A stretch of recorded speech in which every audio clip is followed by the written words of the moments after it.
KUAM TV8, first on Guam. KUAM News, winner of the 2022 Regional Edward R. Murrow Award for Excellence in Diversity, Equity, and Inclusion for the Culture Club. KUAM News Hotspot is brought to you by Pacific Points, Do More, Get More, and Calvo Enterprises, Inc.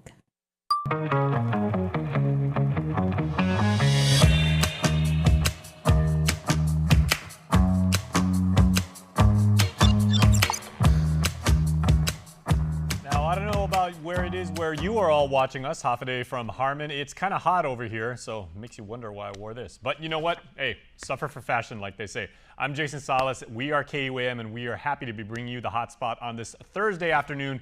Here is what we got cooking for you in today's show. The menu, brought to you by King's Restaurant, always open, always local, and Ruby Tuesday Guam, home of the Fresh Garden Bar. On your menu today, the two men killed in a Jigo shooting this past July shot each other, according to our friends at the Guam Police Department. September, as you know, is Recovery Month, and we will let you know what the Lighthouse Recovery Center is doing for the month. We'll also take you down to Santa Rita Sumai for this week's Properties in the Tropics with our friends Colleen and Francis. And another round of candidate conversations where we give you the opportunity to not only meet, but interact with those who wish to serve. Well, we are going to start off with just an update from our friends at the Guam Police Department on that double shooting that happened up in Jigo over the summer. Investigators have now confirmed that the two men involved in that shot and killed each other. Dongyi Wang and Ba Hung Wen apparently got into an argument at a farm along Chalan Aredo in Jigo on July the 22nd. Police were learning that both were armed when they shot and killed one another. Wang was shot multiple times while Wen died from a shot to his torso area. An autopsy did rule their deaths to be a homicide. Investigators questioned witnesses about the case with no additional suspects wanted at this time in connection to the shooting event. Some much-needed help in other news may be available for aging and ailing local vets as well as their caregivers. Congress is contemplating legislation to cover 100% of the cost of caregiving for retired service members. Senator Talita Nelson sponsored a resolution that expresses Guam's strong support for the federal measure. Local Vet Affairs Health Services Section Head Lucy Perez testified at a hearing that the Caregivers Program will require applications that will be facilitated on the internet. And then once they meet that eligibility and they're approved, then their primary caregiver, whoever stated on the account, will be the individual that will be getting a stipend. And again, it's all provided if they meet the eligibility standards. So that funding is taking care of the federal side. What the Guam office will do is be like that bridge to connect the veterans to help them or their family fill out that application. The applications will be submitted through the U.S. Veterans Affairs website, which is va.gov. Currently, the Caregivers Initiative only covers about 65% of the total costs. There was a bombshell report that we wish to pass along to you from the Washington Post saying materials seized from Donald Trump's Florida home in August may contain information on the nuclear capabilities of a foreign nation. For the time being, the fallout continues after a Trump-appointed federal judge in Florida issued an order for a neutral party to review the documents. The Washington Post reports that a document recovered from former President Donald Trump's Florida estate contained information about the defense and nuclear capabilities of a foreign government. The Post cited people familiar with the matter who did not identify which foreign government. CBS News has not independently verified the report, which said the document was among the more than 100 classified materials seized in August. For the president to take this important information down to his home in Florida and then store it in a closet with traffic, people back and forth in his resort and golf course is an outrage. Lawmakers returning from recess commented on the Department of Justice investigation and a federal judge's decision to appoint a special master to review the documents seized last month from Mar-a-Lago. That is standard in these kind of cases, to have somebody look and separate out what's privileged and not privileged, and I certainly don't trust DOJ to do it. Both the Justice Department and former president's attorneys have until Friday to submit a list of proposed candidates to serve as special master. Trump's former Attorney General Bill Barr told Fox News the Justice Department should appeal. The dispute is whether the president, even if it is executive privilege, can the president bar DOJ from reviewing the documents? And the answer to that, I think, is clearly no. Former federal prosecutors say the judge's decision to pause the DOJ's access to the classified material pending independent review will slow down the investigation. The government can't unlearn or unknow what it now knows from having recovered these materials, from having reviewed them. The judge has ruled that the Office of the Director of National Intelligence could continue its separate review of the potential risk that moving classified documents to Trump's home posed to national security. Natalie Brandt, CBS News, Washington. All right, getting back to local news, September is a month to increase public awareness surrounding mental health and addiction recovery, and our island is taking part in it. Officials from the Lighthouse Recovery Center, as well as other agencies, have something rather big planned for those fighting to overcome their substance abuse issues. Daniel Perez has this report. It's hard to overcome one's own substance abuse issues, especially if no one is there to lend a helping hand. Luckily, here on Guam, there is one place to go to seek the help you need, and that's the Lighthouse Recovery Center.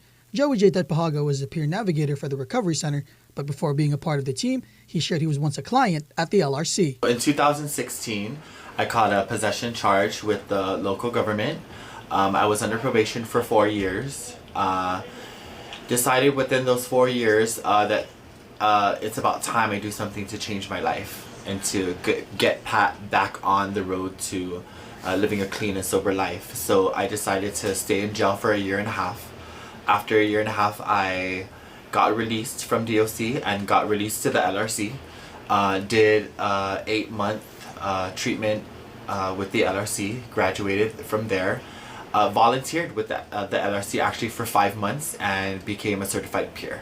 And since returning to the Recovery Center, Tetpahago now helps others who suffer from the same substance abuse issues he did years ago. We share the same, very similar lifestyles. I've been where they've been. And a lot of them that come in here, they have a little bit of a doubt when they come in here and how this, how treatment works. And along when they come into detox, that's when it all starts, is when they go into detox. We are assigned to go there and give them, a little bit of a word of encouragement. And within those 7 to 14 days they're in our detox program, they change their mind.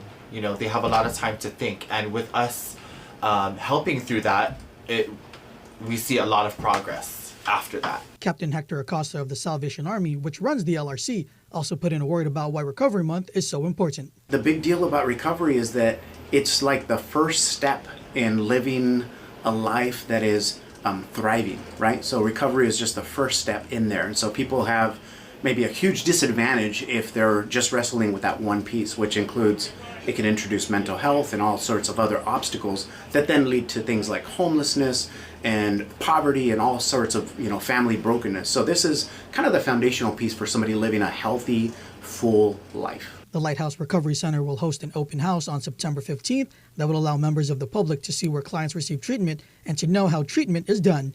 Daniel Perez reporting for KUAM News. All right, because it is Thursday, we are going to show you our Properties in the Tropics segment, one of the most popular segments here on the Hotspot. And today, our friends Colleen and Francis take you down to Santa Rita, Sumay for not one, but 2 amazing southern properties. Have a look. Properties in the Tropics is presented by RE/MAX Diamond Realty. Hafa, I'm Colleen Bloss. Welcome to another episode of Properties in the Tropics with RE/MAX Diamond Realty. And I'm Francis Guerrero. Today we're visiting the village of Santa Rita to show you 2 stunning homes available for purchase or lease. If you've ever driven along Route 17, commonly known as Cross Island Road, it's peaceful and quiet down here with relaxing breezes and awesome views. We're also close to Tarzan Falls, the Navy base Guam, and even Sumay Pelas Supermarket. House 976G is a 2-story, 1,992 square foot home with a gated carport, covered patio, and backyard. This open concept living, dining, and kitchen area is updated and offers great natural light from the picturesque windows. What a kitchen! With lots of counter space, a center island, and stainless steel appliances, it's sure to please the chef in the family. A half bath and laundry room complete this first level. Up the stairs are 3 bedrooms, 2 bathrooms, and a huge patio deck. Check out the panoramic mountain and ocean views from this deck. The primary suite features a walk-in closet and an ensuite bath, complete with a separate shower and a jetted tub. Sip a glass of champagne while you soak all your stress away. House 976B sits up on a lot with full panoramic views. This two-story, 2,000 square foot home offers a 2-car carport, water softener, and the latest in solar power technology. Let's take a walk around the back so you can really see the views. On the main level, you'll enjoy entertaining guests in this spacious living area with large windows for natural light and, of course, the views. Off to the right is a laundry area and guest bath. Then there's an open, modern kitchen and dining area. Cook to your heart's content. At the top of the stairs, we find a common bath and a secondary bedroom. To the right is a junior suite with a walk-in closet, ensuite bath, and its own balcony. To the left is the primary suite, large enough for a king-size bed and even a sitting area. A walk-in closet and ensuite bath complete this oasis. If Southern Charm is what you're looking for, call us to check out these amazing properties. Need to rent, buy, or sell? We can help, and we're just a phone call away. Outstanding agents, outstanding results. That's us, Francis Guerrero And Colleen Bloss with Remax Diamond Realty. We hope you've enjoyed today's show. Tune in next week for another episode of Properties in the Tropics. Properties in the Tropics is presented by Remax Diamond Realty. Truly amazing properties. Now, I really like what Francis said about, like having a glass of champagne, like in the tub in that amazing property. Personally, I'm more of like, have like a cup of Tang, like in the outside shower, but that's just me. But go check out those properties. They are truly outstanding. Thank you once again, Colleen and Francis. All right, we have some sports news for you, where our sports director, Dave Delgado, has another friend of the show, UOG Athletic Director Doug Palmer, on the start of the Triton's Super League, played over in Minilao at the UOG Calvo Fieldhouse. I'm here with Doug Palmer, UOG Athletics Director, here at the UOG Calvo Fieldhouse. Congratulations on another season of the Triton Super League. Hi, Dave. Yeah, it's great to get started again. I mean, we just finished up, I guess, back in April, May, and now we're back out here in September, and we got a full league of 6 teams this time. We added the what used to be the Federated States of Micronesia's national team to the league, so now we got 6 full teams, so everybody's going to get at least 10 games in regular season and at least 1 playoff game, and we think this is the best league on the island, so we're ready to play.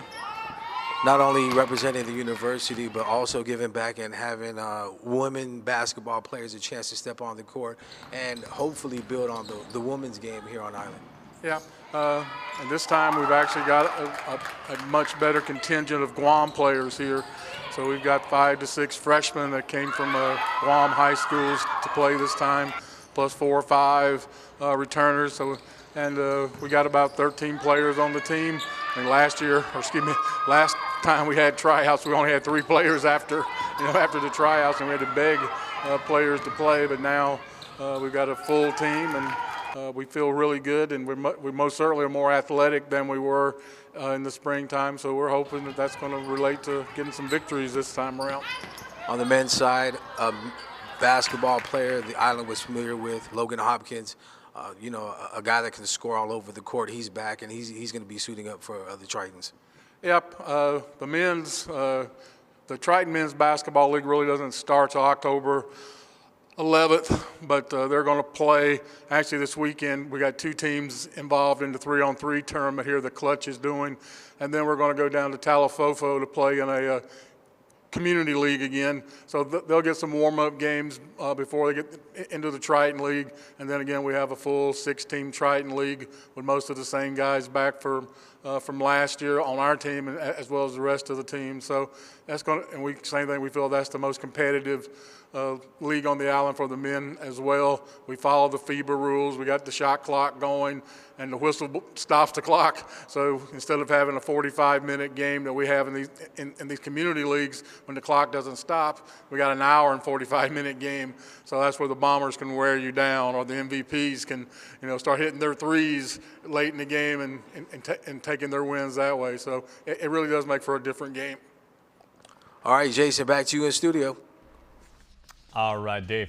Outstanding work there. And man, I love my alma mater. I love the fact that UOG Athletics really getting it done at a high level. All right, speaking of sports, we also want to remind you that, of course, tomorrow is the NFL season kickoff. And that goes down tomorrow. We will have it live for you on KUAM TV 8. It's going to start at 10:15 on our Channel 8. Once again, Friday, the Bills, who, of course, were in the AFC Championship game last year, take on the defending Super Bowl champion, Aaron Donald. Do you see there? Read an article recently. God made the perfect defensive tackle, and it would be big number 99, Pittsburgh's finest. They are going to do battle Friday, 10:15 a.m. You can watch it live on KUAM TV 8. Because of that, we will not be having the hotspot on TV and the hub, but we will be able still to watch the live stream. So that means I've still got to work during the NFL season opener. This is the hell that is my life. But you know, I'm so committed to you guys. We want to make sure that we can continue to bring you this show. So the live stream will be on YouTube and Facebook tomorrow. The rebroadcast will also be on TV 8 at 3:30 and 5 p.m. on TV 11 for those of you who want to catch our show on TV. All right, stay tuned because Candidate Conversations is up next. We are talking politics when the hotspot continues.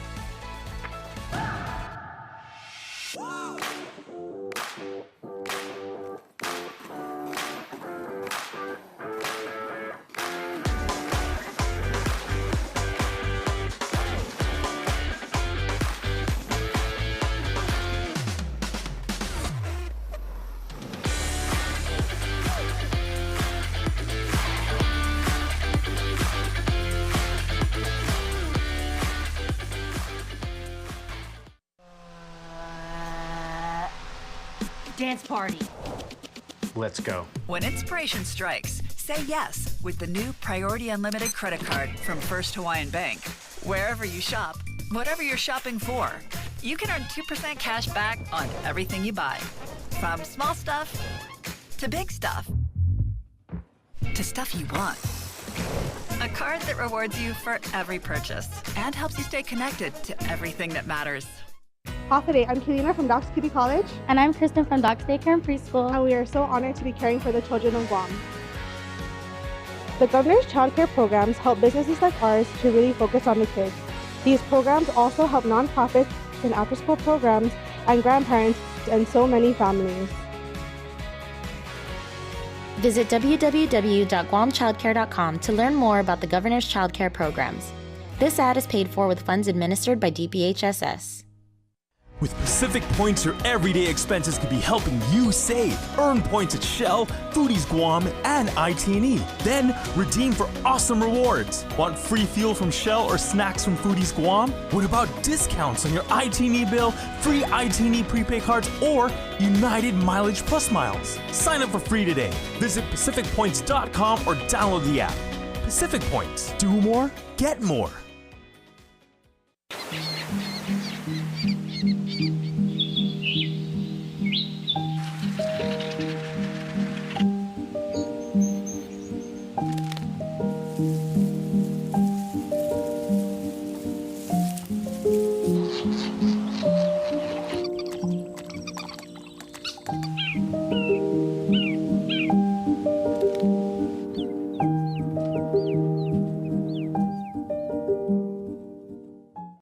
You're going to want to sit down for this. Days of Our Lives. All you have to do is just crook your little finger. Has a new home. Oh my God. On Peacock. Let's get this show on the road. Days of Our Lives. Exclusively on Peacock. Starting September 12th.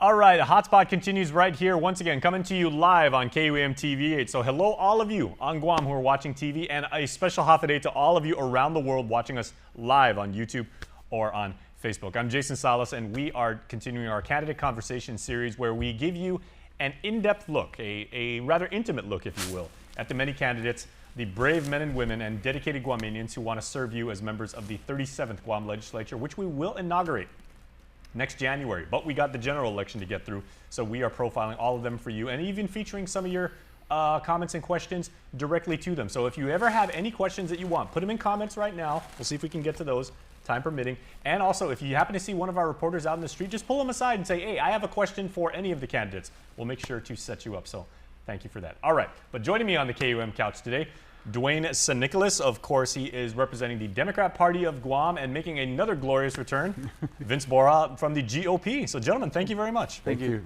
All right, scheduled to, we also were expecting Angela Santos, but unfortunately she could not make it. So, Angela, we have not forgotten you, and we're definitely going to get you on a future episode right here of Candidate Conversations. But, gentlemen, the KUAM couch is yours, very dutifully. Right. Let me say first, before we get into the whole introduction and everything, congratulations on your finish in the primary.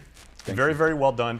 What was your experience like, Dwayne, having gone through this for like the first time? Where were you, first of all? Oh, first of all, we went around the whole island, and that was so exciting for us. That was the first time we did it. I did it as a candidate, and then we got home, and we watched it all the way up to about 3 a.m. I don't know how you guys do it.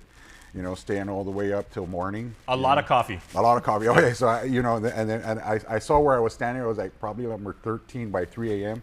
I said, you know what, just leave it in the hands of the Lord. Go get some rest. There you go. When I woke up in the morning, I was like, oh my God, I made it. Okay, can I ask you, Dwayne, does your company, Jay Goodman, do you guys bring in like air mattresses or maybe? Yes, now we branded air mattresses. Okay. Yeah, so we branded some mattresses. I'm gonna need one of those for myself, for Nestor, for Nick Delgado, for the general. Because as we get later and later on into the night, hopefully it's not gonna go that long this time. Yeah. But we may need a couple you got of it. those. You just let me know how many you need. Okay. You know what? Just invoice KUAM. They'll take care of it. Sure. All right. So Vince, how did you spend your primary day? I think for me it was exciting because it was a gubernatorial year. When I ran last time, it was just senatorial, so it was kind of dead throughout the polls last election. So the vibe was distinctly different? Oh, definitely different. I think for me, being a Republican, and of course the Lou and Josh team had a bigger camp, right? And so to go to that side and be received, the reception was very nice, and I appreciate that. And so it was a little exciting, of course, to just walk versus before where you get down, it's like 5-10 people, and then you move on versus like you're actually, there was a lot more people to talk to, and the Democrats were very interested in me and my story, and so I was appreciative of that. So that was different this year, yeah. Because I guess before we are political candidates, at least the two of you and your colleagues, we are still Guamanians, and you're all competing. There were of course 21 Democrats, 16 Republicans, but you're all neighbors. Most of you are probably related at some level and everything like that. So, but I want to give a shout out though to Talafofo. They had the best food setup. No surprise there. What'd you eat? I didn't eat, but of course I wanted to. But it was like towards the end, and we were trying to make it out of the South to make it into. But just going through all the precincts, Talafofo had like the best setup for the Democrats. I remember when my dad ran for senator. The first time he did so was '98. My family and I, my sister, my mom, and my dad, we were trying to make it like through as many of the polling precincts as we can.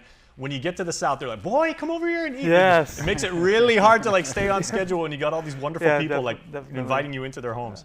So, but yeah, it was fun. It was fun. So wonderful. Okay, so now with that said, now we got to actually talk about their platform. So Dwayne, we'll start with you, and that's your camera right there. So if you would just address that. Which one? That one right there? Yes, sir. Oh, okay. You have 60 seconds. Yeah. So when I first decided to run, I wanted to, I'm a solutions focused guy. I love to do things in increments, step by step. So I said, let me go out there and try to reintroduce consumer grade fireworks. I grew up in Acme, the time of Acme where you walk in, just buy the fireworks. And I asked my dad so many times to walk in there, just buy me, go home, pop the fireworks. I had a great time. The friends, the neighborhood, the neighbors, loved it. So I wanted to bring back consumer grade fireworks for the island, so they could celebrate safely. We often complain about our people shooting up their firearms or making cannons out of like right. cans. And why deal with that when you could just go to the store, and that might be a new industry for us,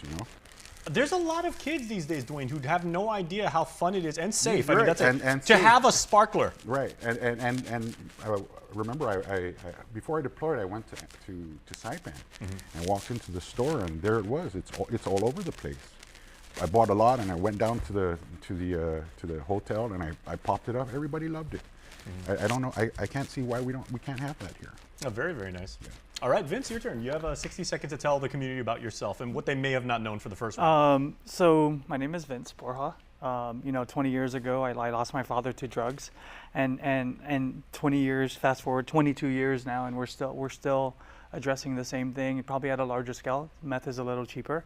But I'm here and I'm running for senator because just like most in the community, I mean, I've I'm scared. My family is scared to even go out into the community at night. You know, my wife and her family are educators. They're hurting. You know, the economy, it's coming back, but I think that we need to be different in how we do that. And so hopefully I can bring a new perspective with my experience in the military, working at the University of Guam as a business professor, and just being a son of Guam and coming from a poor family and understanding that, you know, things can be better, and having the opportunity to leave the island and come back and being able to reinvest that. And so I'm here to offer that to the people of Guam and hopefully bring change that can prepare Guam for our children and generations to come. All right, Thank well you. done, Vince. And guys, check out Vince on Instagram. Like, first of all, really, really good pictures of him and his beautiful family, but also his success story is inspiring. It is motivational. I mean, Vince, you are a true someone who can show the power of the human spirit, like if ever there was one and everything. You have an amazing story. Appreciate that. Yeah, Thank you. and we really appreciate the candor with which you share it. So Right. that's incredible. All right, Thank time to get to some Q&A, gentlemen. You ready? All right, so time to step up. So Dwayne, I'd like to ask you first of all, and by the way, you have 60 seconds to respond, both of you gentlemen. I want to talk about business, right? Because your company, J. Goodman, right? As someone who brings in products and services, I know that you said you specialize in customer happiness, in customer service.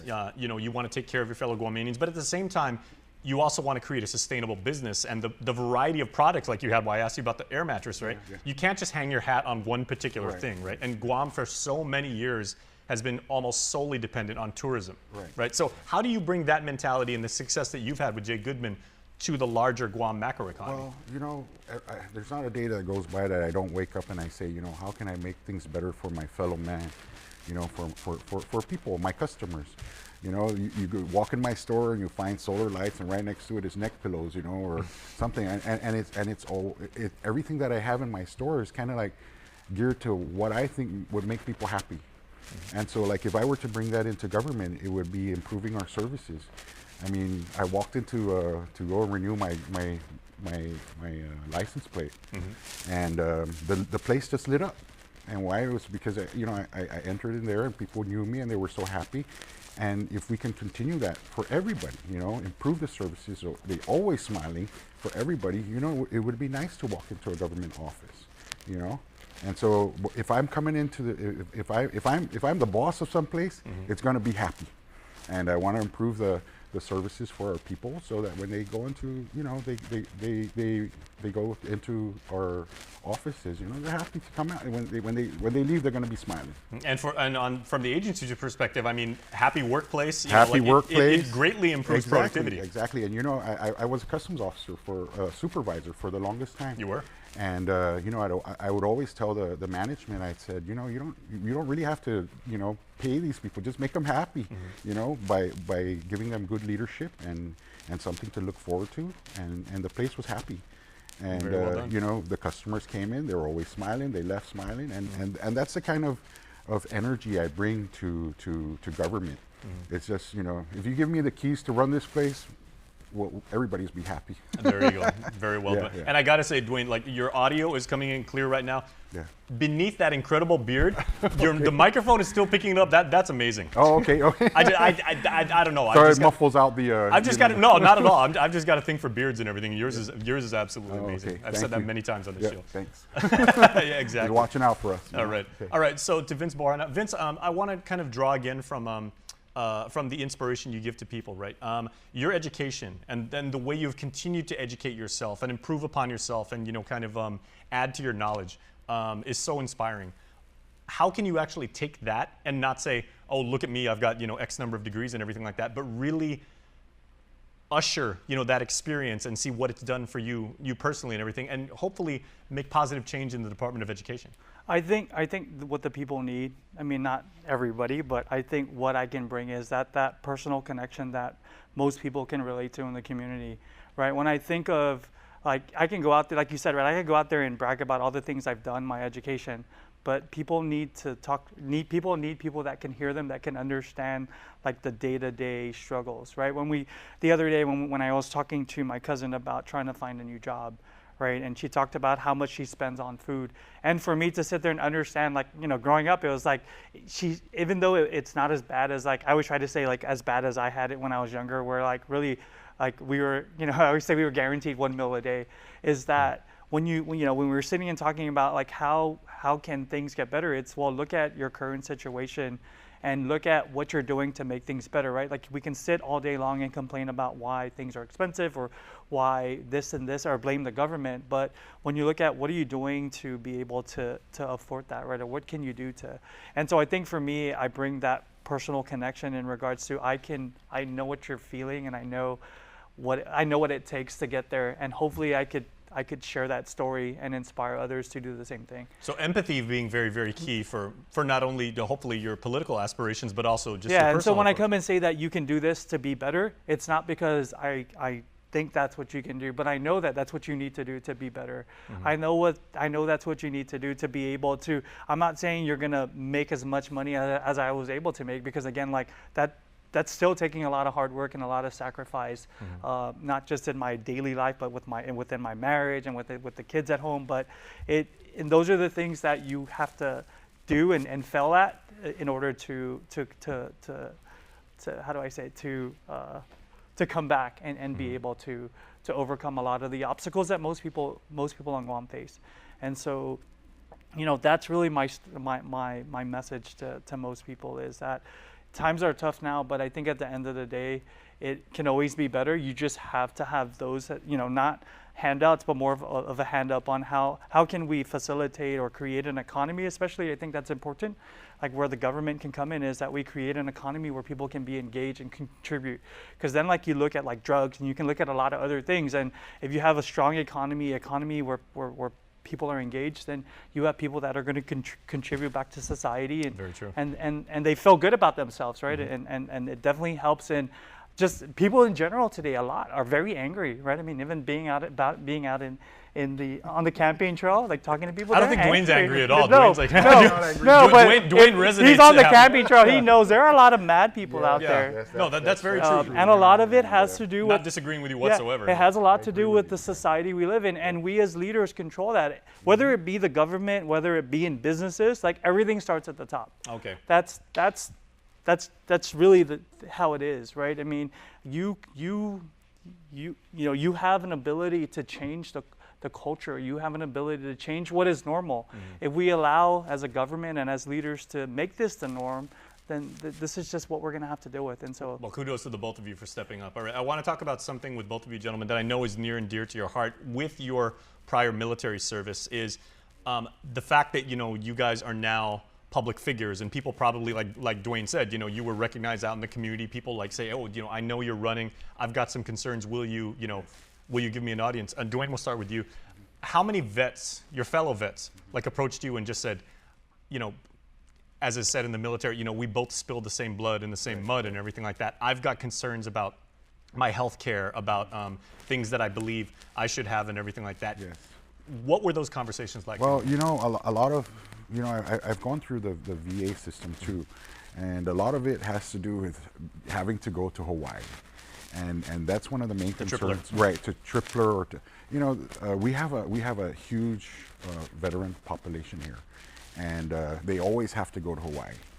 We always have to, you know, and when we communicate with the VA, it's all done through mail, and it gets tiring sometimes and frustrating for our vets. So if we had a regional office here, if we ask our federal partners to consider having a VA regional office here, if they can have one in the Philippines, in a foreign country, then, you know, why not here on Guam, where, you know, the per capita for enlistment is pretty high. You know, I believe we still have the world's highest. Yeah, and highest you know, concentration of young men and women very that enlist. patriotic. You know, and it's not that we're, you know, we want to push that on them. Is that, you know, it would be nice if they recognize that and they say, you know, those Guam people down there, they're so patriotic. They joined the military, and let's go out there and let's help them and bring a regional office, so that when somebody does apply for VA compensation, it's there and they can be walked through. You know, a lot of the frustration that the veterans have is actually communicating with the VA.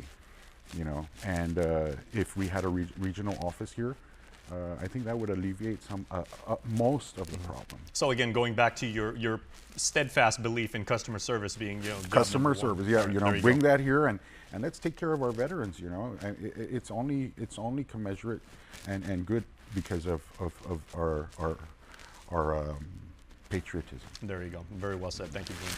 All right, Vince. Also as a fellow vet, right? I'm sure other veterans, probably many significantly older than you, they're like, okay, Vince, I know you're running for public office and everything. These are my concerns. I need you to help me out. We're both, we both wore the uniform. We both went through training. We both made the sacrifices. We both got scars, probably visible and invisible and everything. What were those conversations for you, and did they ask you for specific solutions? Yeah, so I share the same sentiments with Dwayne. Sorry, Santa Claus. I'm thinking my thoughts. Works well. But what I share and where I look at the problem as a whole is one, we need to do something locally to facilitate that process with them getting benefits with the VA. Yes, and I know that there are a lot of nonprofits out there and they have the ASS in office. But I think when you look at, because the VA, if you can't get to Hawaii sooner or as fast as you want, there is a way for you to see somebody locally, right? Mm-hmm. And that's the problem, is that just healthcare as in general here on Guam, we need better access for our community as a whole. So for me, it's like, how can we improve that so that not just, yes, veterans, because you can get a referral to see somebody locally if you can't get an appointment within, I think, 30 days, right? And so when we look at improving healthcare in the community, we can improve access for veterans as well.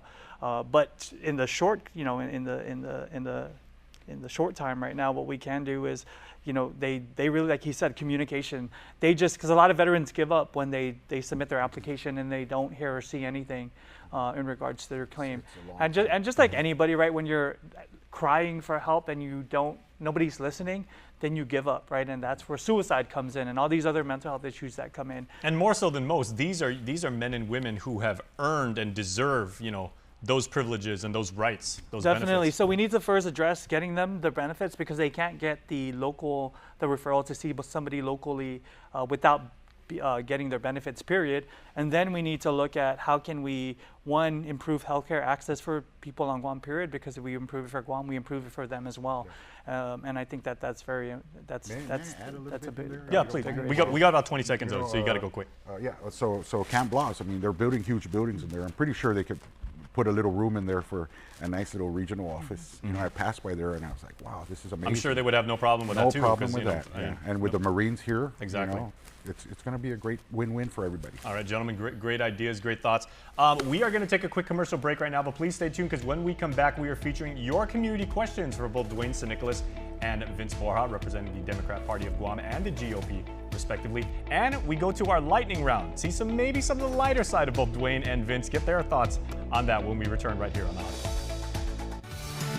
Get up-to-the-minute news, plus access to alerts, streaming radio, promotions, and more on your mobile device by downloading the KUAM News mobile app, available at the App Store now. There's epic, then there's ultra epic.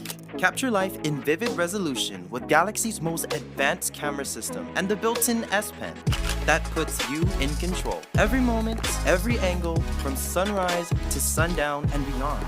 More striking, more stunning than ever. Find the Samsung Galaxy S22 Ultra at your nearest ITNE store or online at ite.net and change the way you work and play. As the Decision 2022 race shapes up, keep it with KUAM News for all the news you need to know as you head to the polls. From weekly candidate profile analysis on the hub on KUAM News Hotspot to our online candidate directory on KUAM.com, special features on KUAM Digital and KUAM News Primetime, plus live coverage of forums and debates. We're your one-stop source on every platform. Stay informed with KUAM News, your news leader, the voice of the Marianas. Half a day, I'm Kelina from Doc's Kitty College. And I'm Kristen from Doc's Daycare and Preschool. And we are so honored to be caring for the children of Guam. The governor's child care programs help businesses like ours to really focus on the kids. These programs also help nonprofits and after-school programs and grandparents kids and so many families. Visit www.guamchildcare.com to learn more about the governor's child care programs. This ad is paid for with funds administered by DPHSS. Dance party.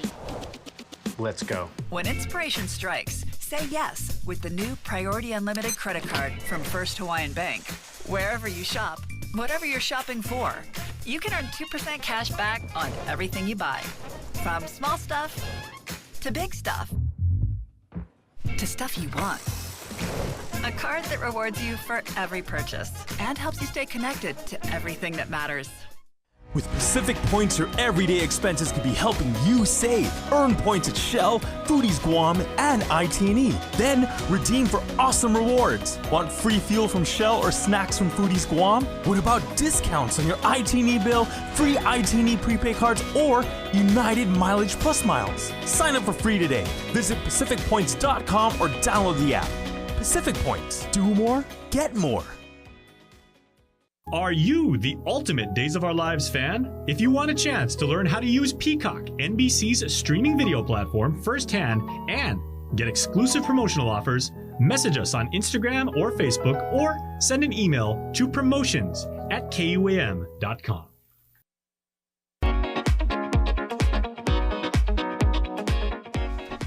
All right, welcome back to Candidate Conversations right here on the Hotspot. Once again, Vince Borja joins us and Dwayne St. Nicholas. I must say, gentlemen, we have, I don't think in the history of this show in the Hotspot, in what, the 5+ months that we've been doing it, we have never had guests on the KUAM couch whose facial hair game was as stellar as the two of you. I mean, Dwayne, you know, the beard almost literally speaks for itself.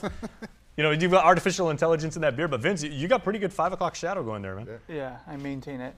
But you know what's interesting though? When I was younger in high school, I bleached it. So like, I don't know if you noticed, like there's like it's kind of weird because I could shave it all. Yeah, there's like a patch that just keeps coming out blonde. Like, nice. Yeah, it's kind of weird. For years, Or my mom's not telling me anything, right? Like well, because I graduated from high school in Sorry, 1992, so like I always tried to, you know, get like the whole like the grunge thing, but it would never connect. So like, you know, I'm just pathetic little me. So. Well, tell you what, Guamanians who are way more talented than I sent us some questions. And we have some video questions, gentlemen. We're going to show them on the screen, then I'll read it to you. And our first question comes from Mr. Rodney Titano, who operates his dad's EFIT carving shop downtown in Hagåtña, Chamorro Village. So, Rodney, here is his question.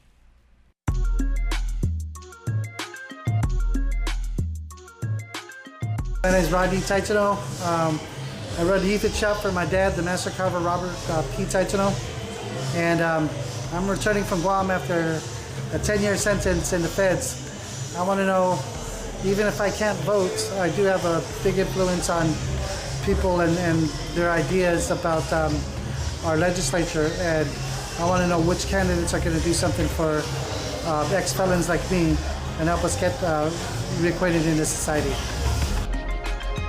All right, and we wish to thank Rodney for that very excellent question. So Dwayne, we'll start with you. And Rodney, of course, said, I'll reiterate it now, he said having just completed a federal sentence stateside and now returning to his island soil, he asks, what plans for your ex-felons who are trying to get reacquainted for society do you have? So rehabilitation, readjustment. Well, you know, a lot of the stuff that I think the rehabilitation should happen also while they're incarcerated. But as they come out, you know, we need to educate not only them but also our public to give them a chance. You know, I'm a Santa Claus, so I'm always, you know, I'm forgiving. You know, I'll give you a second chance, a third chance, maybe a fourth chance. You know, who's been naughty and who's been nice. Who's been naughty and nice, and you know, there are really great people who've recovered, who've come out of incarceration and literally trying to change their lives. It's just having a difficult time trying to find a job. So that's where we might be able to try to find a way, a balance where, you know, it's both beneficial to the parolee or and for the business person or whoever is going to hire. I believe in second chances. I do a lot, and I think that was a wonderful question, and it's something that we need to revisit and work on smartly so that it benefits the community and the newly released person. And I'm sure because you own, like, you know, a family-owned business, a small business and everything, if a ex-convict was to approach you and said, you know, I've been through the system, you know, I'm trying to re-assimilate into society, you know, would you consider me for employment? provided he's honest and he's kind. There you go. And you can people grow. People come out of tough times, and it's nice to be able to give them a chance, and then they can grow and be an asset to our community. Absolutely, very well said. Okay, over to Vince Borja now. Vince, with that topic again, your own story of struggle and rising above. I mean, you literally beat the odds, and I would say that's not too dissimilar from what people in this situation, having been incarcerated and now getting back into society, now face. So what solutions have you? I think, and it's, I'm not gonna lie, I have people in my immediate family that are close to me that have gone through this, right, and have been through rehabilitative programs locally. And I've seen some kind of success, but I think that the one thing we need to work on is really the follow-up, right? Like a lot of the support that this family member gets is from a faith-based group, right? Which has done a decent job with following up with this family member. And definitely, I think if it wasn't for that, if there was like they're called a transitional home or transitional, residence for people who come out, because the problem that we have is that it seems like there's so many people on it that they end up, if they don't have that support group or that support system, they end up socializing with the same people that they messed with before they went back in that got them into trouble, right?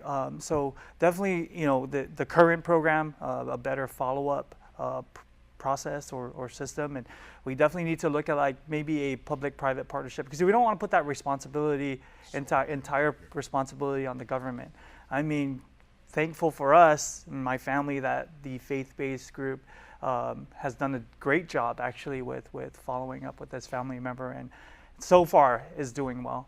But we definitely need to look at, as a community or as a government, not take on that full responsibility, but how can we work with the community to provide that support for every single person that comes out, whether they go through the rehabilitation program or just get locked up for a short time, because it really is that relapse and that point when they get out that it's critical. Like, what are we, sorry, I'm going to go over a little bit, but like I remember somebody else who had like a third party, and then like just the way the court system managed that, like there's just so many loopholes for that to fall through the crack. Like, why appoint a third party when you're not holding them responsible? I get it, they're adults, but that's usually the point in trying to implement that so that they don't go back to that. All right, good thoughts by both of you. So, second chances, holding people accountable, very, very sound solutions. All right. Our next question, gentlemen, comes to us from George Alvarez.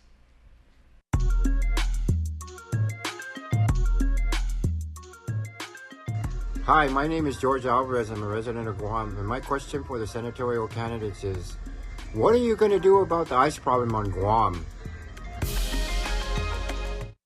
All right, thank you to George there. And I think, I don't want to be absolutely sure, but I think I know, I know that that corner like anywhere.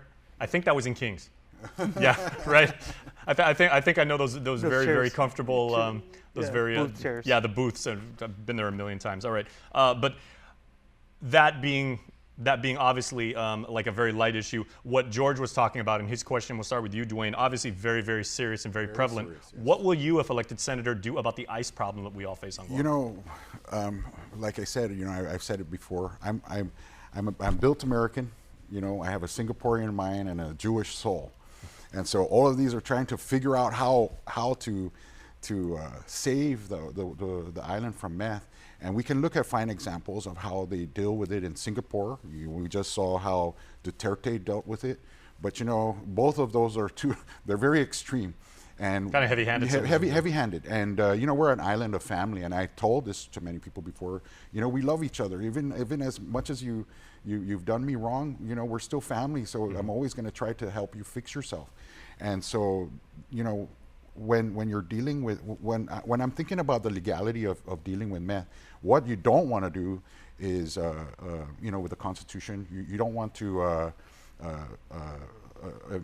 infringe on somebody's civil rights. So it's very critical that we look at this and we attack this very smartly.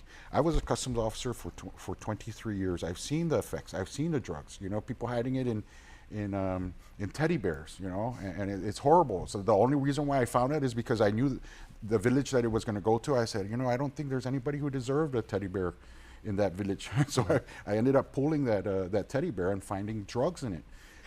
But if we are going to approach something, we have to approach it smartly, and we have to do it in a manner in which we don't trample over somebody's civil rights, because that's where government will get in trouble. We want to do it right, and we want to do it fair, and we want to do it in a way where you know, we don't trample over somebody's civil rights. And it's very difficult because you know, the Constitution makes it hard to deal with meth. Very, very true. All right, yeah. Vince, let's go to you. So, you know, when I first found out my dad was on meth, and I was like, I think 6th or 7th grade, one, I was shocked because, of course, I knew he wasn't on it just because of the way things changed suddenly. But when I asked him, and it was crazy because we were coming home from somewhere, and I just asked him why he did drugs, and he said it was because it made all his problems go away, right? And the reason why I share that is because when I look at the drug problem as a whole on Guam today, a lot of them, especially people close to me, friends, family, and their friends and family, and why they're on it, it comes down to one major issue, and that's mental health, right? Times are tough on Guam, and for them, it brings them to a different state. And so I think the bigger issue that we need to address is mental health.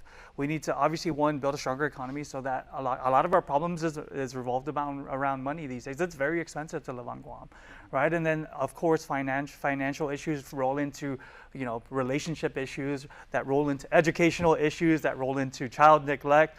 And you look at how does that all start, right? And it's how do I manage the stress and how do I manage the problems? And I'm not saying we need to hire 100 you know, therapists to fix that problem, but why are people stressed, right? It's the economy, and what you know, then you can get into education. There are different things, but really, again, it circles back to what I said previously about really we just need to build a stronger economy, and people will be more engaged, and then one stronger economy, more money for the government, better resources. Businesses are doing well. They're gonna partner with the government to fix all of these. They're invested just like the government is, right? They're invested just like we are, and so we need to address mental health. We need to address medical, because that's another thing, right? I mean, I can get into family members who really just lived, you know, day by day, who are sick, that are just every day trying to survive. It's not about how am I going to get better. It's how am I going to make it to the next day, which is pretty sad, because most of the people that have died in my family close to us in the last couple of years, they, you know, diagnosed with cancer or whatever, but it was never like, here's your long-term healthcare plan, right? And that puts a strain on families. And I know a couple people who turn to drugs because, of course, their auntie or their mom or their dad is dying. Right.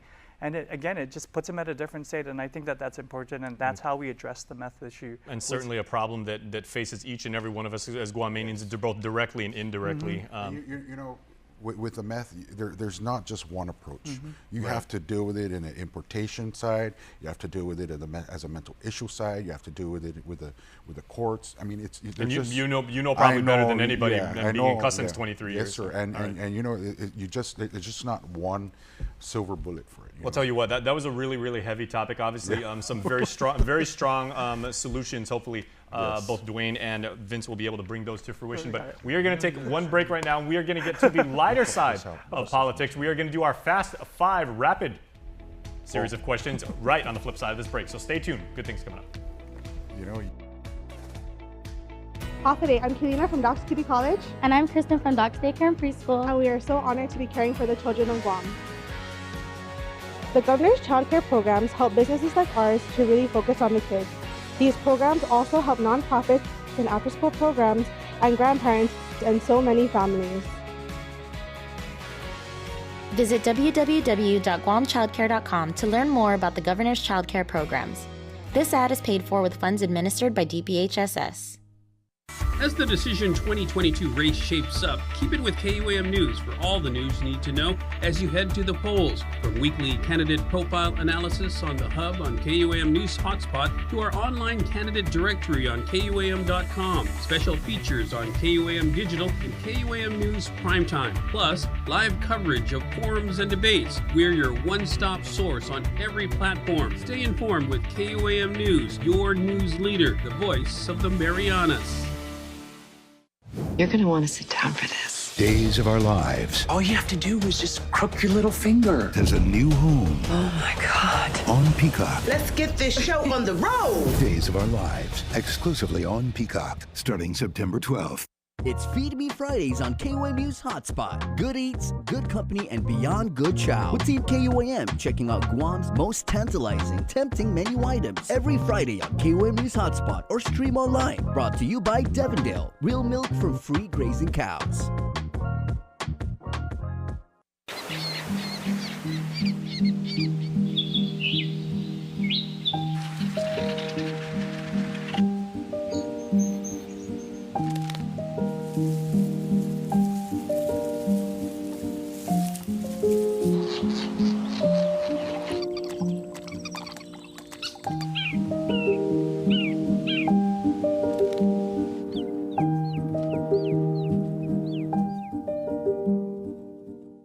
Are you the ultimate Days of Our Lives fan? If you want a chance to learn how to use Peacock, NBC's streaming video platform, firsthand and get exclusive promotional offers, message us on Instagram or Facebook or send an email to promotions@kuam.com.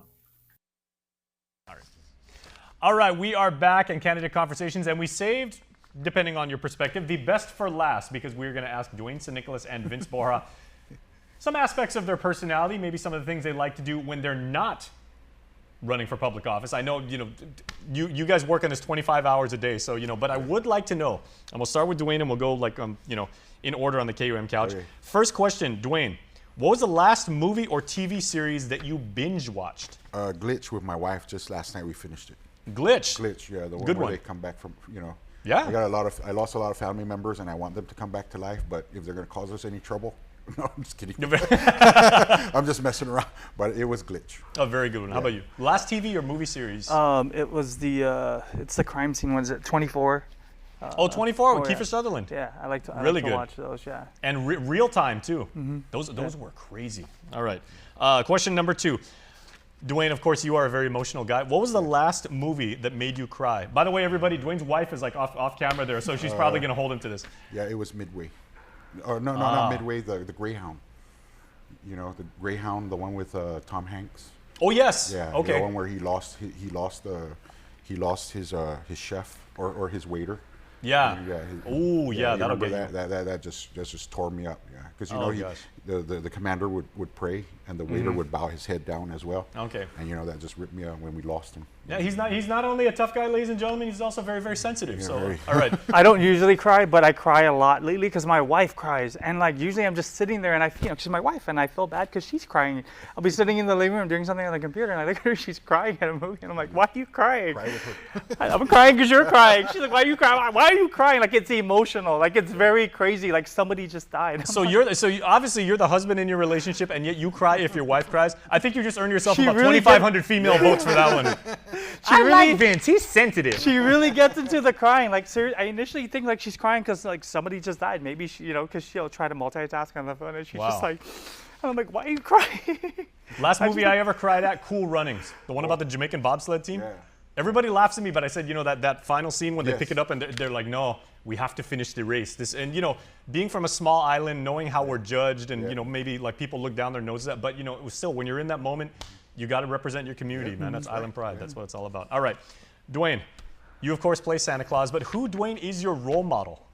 It would have to be my dad and my godfather, Ricky Bardalio. Yeah, I mean, those two had I have so many, so many. My Father Gus. I didn't know that Ricky was your Nino. Yeah, Ricky. Yeah. Father Gordon Combs. These were my Uncle Ed, who had was the most patient man in the whole wide world.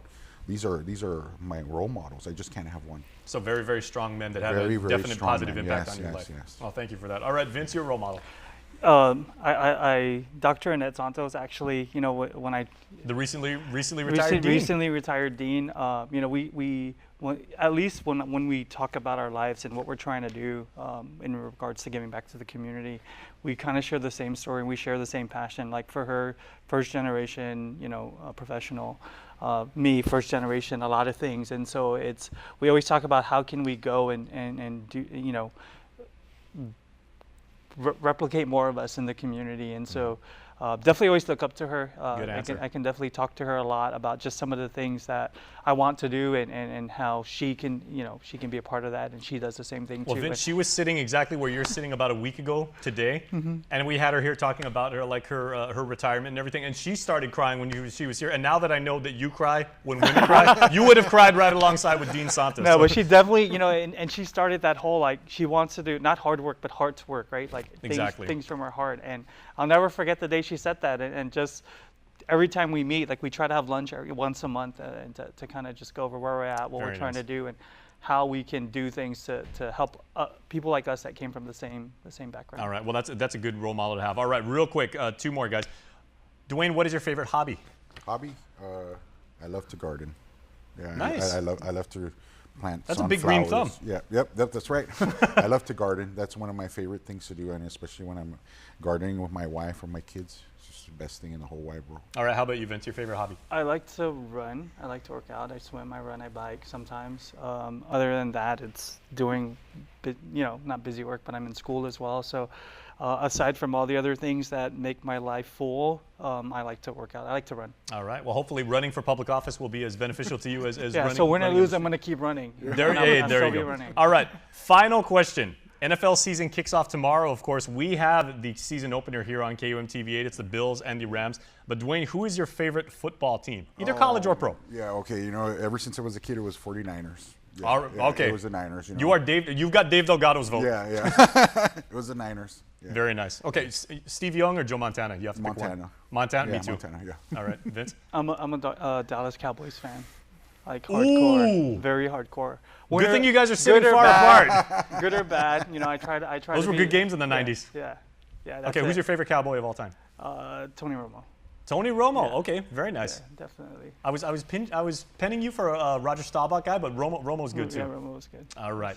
So that is Vince Borja. That is Dwayne Sinicolas, and they are candidates running for the 37th Guam Legislature. We hope you enjoyed it. Gentlemen, I really, really have enjoyed having you back here again, and we wish both of you continued success as we head into the November 8th general election. Thank you, gentlemen. Thank you. All right. Thank you, Guam. Thank you, Guam, and thank you for watching. We will see you next time.